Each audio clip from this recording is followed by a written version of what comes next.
जय श्री राम।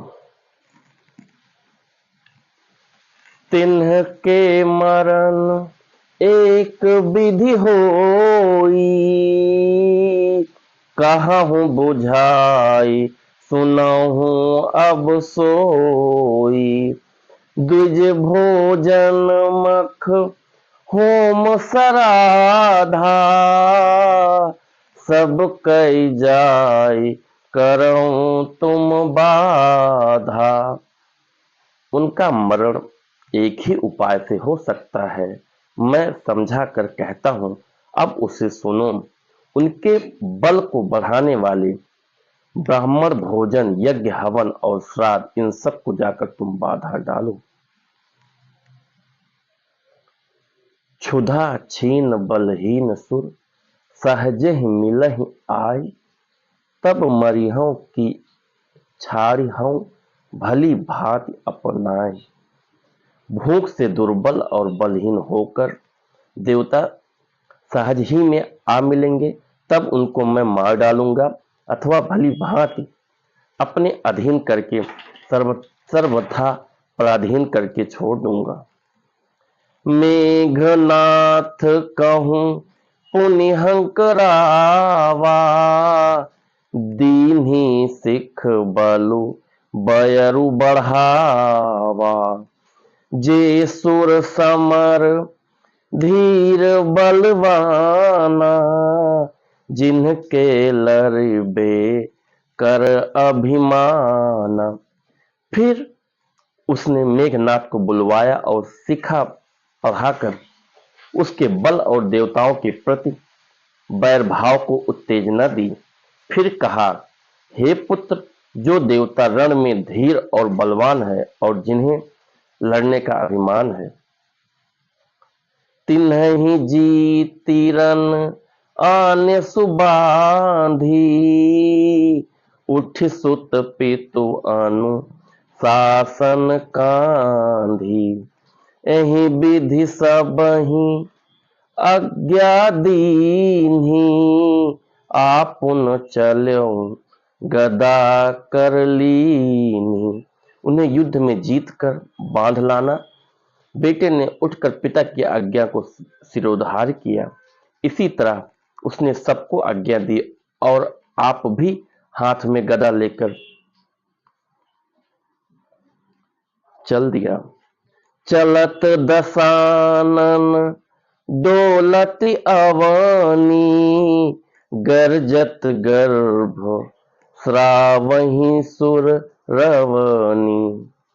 रावण आवत सुनहु सकोहा, देवन तके मेरु गिरि खोहा। रावण के चलने से पृथ्वी डगमगाने लगी और उसकी गर्जना से देववर मणियों के गर्भ गिरने लगे। रावण को क्रोध सहित आते हुए सुनकर देवताओं ने सुमेरु पर्वत की गुफाएं तकी, भागकर सुमेरु की गुफाओं का आश्रय लिया। दिग्पालन के लोक सुहाए, सुने सकल दसानन पाए। पुनि पुनि सिंह नाद करि भारी, देई देवतन गारी पचारी। द्विपालकों के सारे सुंदर लोकों को रावण ने सोना पाया। वह बार बार भारी सिंह गर्जना करके देवताओं को ललकार ललकार कर गालियां देता था। रन मद मत फिरई जग धावा, प्रतिभट खोजत कतहु न पावा। रसि शशि पवन वरुण धन धारी, अगिन काल जम सब अधिकारी। रण के मद में मतवाला होकर वह अपनी जोड़ी का योद्धा खोजता हुआ जगत भर में दौड़ता, फिर परंतु उसे ऐसा कोई योद्धा नहीं मिला। सूर्य, चंद्रमा, वायु, वरुण, कुबेर, अग्निकाल और यम आदि सब अधिकारी। जय श्री राम।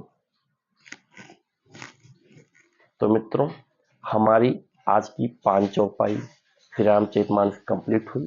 तो आप लोग भी कोशिश करिए आज से श्री रामचरितमानस कम से कम 5 चौपाई आप जरूर पढ़िए। तो एक इस पाठ से आज मुझे एक और शिक्षा मिलती है कि आप सोचिए, रावण के चलने से अवनी यानी धरती भी हिलती थी, लेकिन जब आपको घमंड हो जाता है, जब आपको लगता है कि मेरे से बड़ा शक्तिशाली कोई नहीं है, मेरे से ज्यादा बल कोई किसी में नहीं है, तो कोई न कोई आता है और आपके बल को छीण कर देता है और आपको हरा देता है। तो बल होना अच्छी चीज है, लेकिन इंसान में बल आने के बाद, इंसान हो कोई भी हो, देवता हो, अगर घमंड आ गया तो बल कहीं ना कहीं किसी न किसी रूप में आपका बल छीण हो जाएगा। तो घमंड मत करिए। बल है तो उसको सही दिशा में लगाइए, बुद्धि है तो उसको आप सही दिशा में लगाइए, गलत दिशा में मत लगाइए। तो मित्रों, इसी के साथ मैं अपनी वाणी को विराम देता हूं और मैं उम्मीद करता हूं कि आज का श्री रामचरितमानस का जो पाठन था हमारा अच्छा लगा हुआ होगा आपको। तो आप लोग भी कोशिश करिए कि 5 चौपाई पढ़िए। तो आज का अगर हमारा आपका पाठन अच्छा लगा हो तो हमारे चैनल को लाइक, सब्सक्राइब एंड शेयर करना न भूलिए। तो इसी के साथ जय श्री राम।